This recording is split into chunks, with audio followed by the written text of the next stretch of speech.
اعوذ باللہ من الشیطان الرجیم بسم اللہ الرحمن الرحیم۔ سامعین و ناظرین کرام، السلام علیکم ورحمۃ اللہ وبرکاتہ۔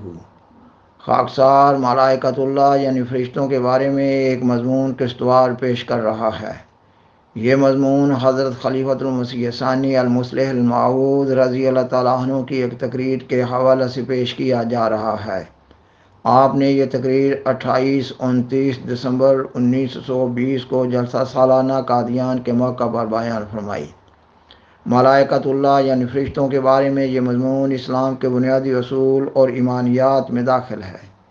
یہ اس مضمون کی تیسری قسط ہے۔ اس پروگرام میں سیدنا حضور رضی اللہ تعالیٰ عنہ کے بیان فرمودہ مضمون کو آگے بڑھایا جا رہا ہے۔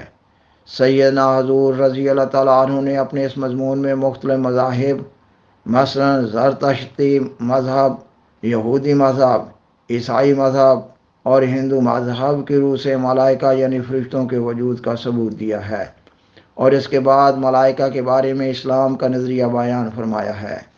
آج کے اس پروگرام میں سیدنا حضور رضی اللہ تعالیٰ عنہ کے بیان فرمودہ مضمون میں سے ملائکہ یعنی فرشتوں کے کام کو بالاختصار بیان کیا جا رہا ہے۔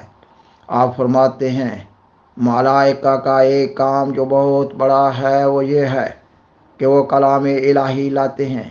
اللہ تعالیٰ قرآن مجید کی سورۃ الحج کی آیت 76 میں بیان فرماتا ہے کہ اللہ تعالیٰ ملائکہ اور انسانوں سے رسولوں کو چنتا ہے۔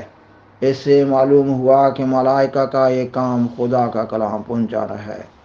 دوسرا کام ملائکہ کا جان نکالنا ہے، جیسا کہ خدا تعالیٰ قرآن مجید کی سورۃ السجدہ کی آیت 12 میں بیان فرماتا ہے کہ تمہاری روح قبض کرتا ہے موت کا فرشتہ جس کے سپرد تمہاری جان نکالنے کا کام کیا گیا ہے، پھر تم اپنے رب کی طرف لوٹائے جاؤ گے۔ تیسرا کام فرشتوں کا یہ بھی معلوم ہوتا ہے کہ وہ شریر لوگ جو نبیوں کا مقابلہ کرتے ہیں ان پر عذاب لاتے ہیں۔ وہ فرشتے جب شریروں سے ملتے ہیں تو ان میں ایسی میگنیٹک طاقت پیدا ہوتی ہے کہ شریر جل جاتے ہیں، جیسے پیٹرول کے پاس آگ جلاؤ تو اسے آگ لگ جاتی ہے۔ اسی طرح شریر پیٹرول کی طرح ہوتے ہیں اور ملائکہ آگ کی طرح، جب ان کے ساتھ لگتے ہیں تو شریر جل جاتے ہیں، اور جب ان کے پاس آتے ہیں تو انہیں تباہ کر دیتے ہیں۔ اللہ تعالیٰ قرآن مجید کی سورۃ الانعام کی آیت 159 میں بیان فرماتا ہے کہ آج اس بات کی انتظار کرتے ہیں کہ ملائکہ آ جائیں، اگر وہ آ گئے تو ادھر وہ آئیں گے، ادھر یہ تباہ ہو جائیں گے۔ وہ ان کے لیے چنگاری ہے اور یہ ان کے سامنے بارود۔ چوتھا کام ملائکہ کا یہ ہے کہ مومنوں کی مدد کرتے ہیں۔ کافروں کے لیے تو وہ چنگاری ہے کہ ادھر وہ قریب ہوئے اور ادھر وہ جلے، لیکن مومن ان سے مدد لیتے اور وہ انہیں مدد دیتے ہیں۔ اللہ تعالیٰ قرآن مجید کی سورۃ حامیم سجدہ کی آیت 31 اور 32 میں بیان فرماتا ہے، وہ لوگ جو کہتے ہیں ہمارا رب اللہ ہے، پھر وہ اس بات پر قائم ہو جاتے ہیں کوئی چیز انہیں اس سے پھرا نہیں سکتی۔ ان پر ملائکہ اترتے ہیں اور کہتے ہیں تمہیں بشارت ہو جنت کی، تم ڈرو نہیں، ہم تمہارے مددگار ہیں، اس دنیا میں بھی اور آخرت میں بھی، اور جنت میں جو کچھ تم چاہو گے وہی تمہیں ملے گا۔ اس سے معلوم ہوا کہ بعض فرشتوں کا کام مومنوں کی مدد کرنا ہے۔ پانچواں کام یہ معلوم ہوتا ہے کہ ہر فرشتہ جو انسان کے ساتھ ہوتا ہے وہ نبی اور اس کی جماعت کا رعب انسان کے دل پر ڈالتا رہتا ہے۔ اللہ تعالیٰ قرآن مجید کی سورۃ آل عمران کی آیت 125 میں بیان فرماتا ہے، کیا تمہارے لیے یہ کافی نہیں کہ 3000 ملائکہ تمہاری مدد کو آ جائیں؟ 3000 ملائکہ کیوں فرمایا؟ اس لیے کہ اس موقع پر دشمن کی فوج اتنی ہی تھی۔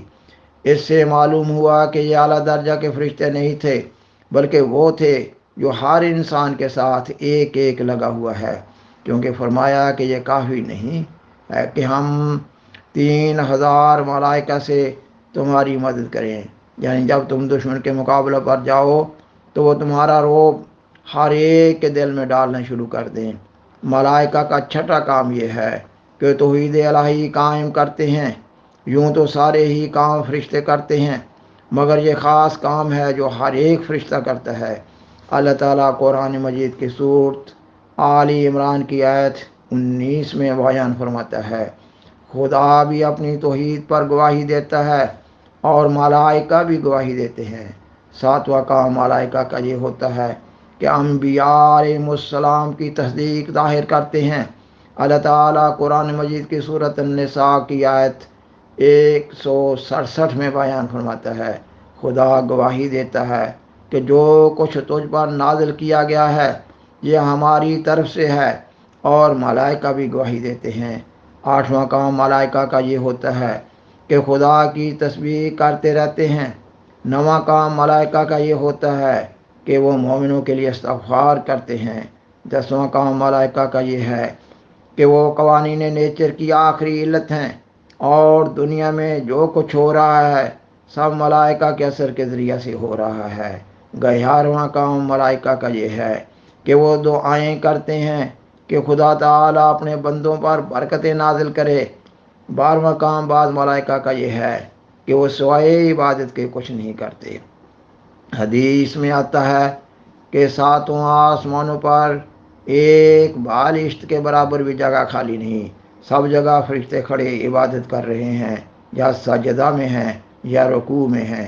جب قیامت کا دن آئے گا سب کہیں گے تو پاک ہے، ہم نے تیری عبادت اس طرح نہیں کی جو حق تھا۔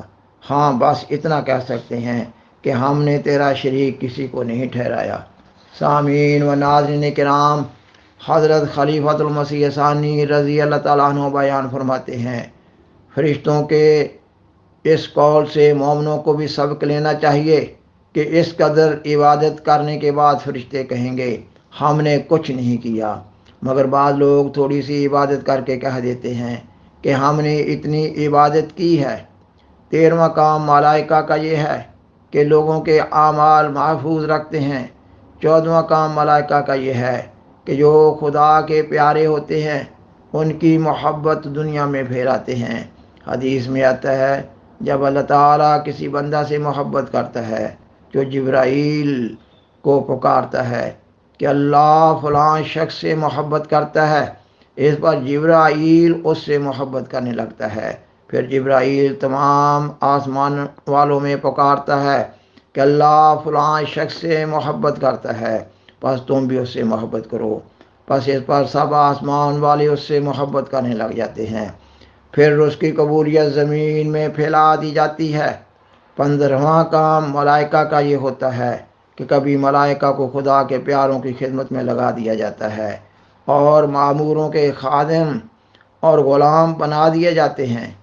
16واں کام ملائکہ کا یہ ہوتا ہے کہ وہ لوگوں کو علم سکھاتے اور تعلیم دیتے ہیں، یعنی ان کو مقرر کیا جاتا ہے کہ وہ لوگ جو علم کی طرف توجہ کرنے والے ہوں ان کے قلوب پر علم کی روشنی ڈالتے رہو۔ ملائکہ دینی علوم ہی نہیں بلکہ دنیا کے معاملات کے متعلق علوم بھی سکھاتے ہیں، حتیٰ کہ کافروں کو بھی سکھاتے ہیں۔ سیدنا حضور رضی اللہ تعالیٰ عنہ فرماتے ہیں، میں نے ایڈیسن کی ایک کتاب پڑھی ہے، وہ لکھتا ہے کوئی ایک بات بھی ایسی نہیں جو میں نے ایجاد کر کے نکالی ہو، ایک دم میرے دل میں آ کر ایک بات پڑتی اور میں اس کو عمل میں لے آتا۔ اور حضرت محی الدین ابن عربی فتوحات مکیہ میں لکھتے ہیں کہ مجھے بہت سے علوم ملائکہ نے سکھائے ہیں۔ حضرت مسیح موعود علیہ السلام بارہا فرمایا کرتے تھے کہ کئی ہزار الفاظ کا مادہ آپ کو سکھایا گیا، میں نے بھی اور بہت سی باتیں ملائکہ کے ذریعہ سیکھی ہیں۔ ایک دفعہ گناہ کے مسئلہ کے متعلق اس وسعت کے ساتھ مجھے علم دیا گیا کہ میں اس کا خیال کر کے حیران ہو جاتا ہوں کہ کس عجیب طریق سے کوتاہیوں اور غلط کاریوں کا نقشہ کھینچا گیا ہے۔ 17واں کام ملائکہ کا یہ ہوتا ہے کہ ہر شخص کے دل میں نیک تحریک اور نیک خیال پیدا کرتے ہیں۔ سیدنا حضور رضی اللہ تعالیٰ عنہ فرماتے ہیں، یہ میں نے ملائکہ کی حقیقت اور ان کے کام بتائے ہیں، ان سے معلوم ہو گیا ہوگا کہ ملائکہ یوں ہی نہیں بلکہ ان کا انسان کے ساتھ بہت بڑا تعلق ہے۔ اس لحاظ سے یہ معمولی مسئلہ نہ رہ گیا جیسے کہ عام لوگ سمجھتے ہیں۔ سامعین و ناظرین کرام، بالآخر درخواست ہے کہ برائے مہربانی اس پروگرام کو دوسروں سے شیئر کریں اور عاذرہ کرم اس چینل کو سبسکرائب کریں۔ جزاکم اللہ تعالی احسن الجزا و آخر دعوانا ان الحمد للہ رب العالمین۔ والسلام علیکم ورحمۃ اللہ وبرکاتہ۔ شکریہ۔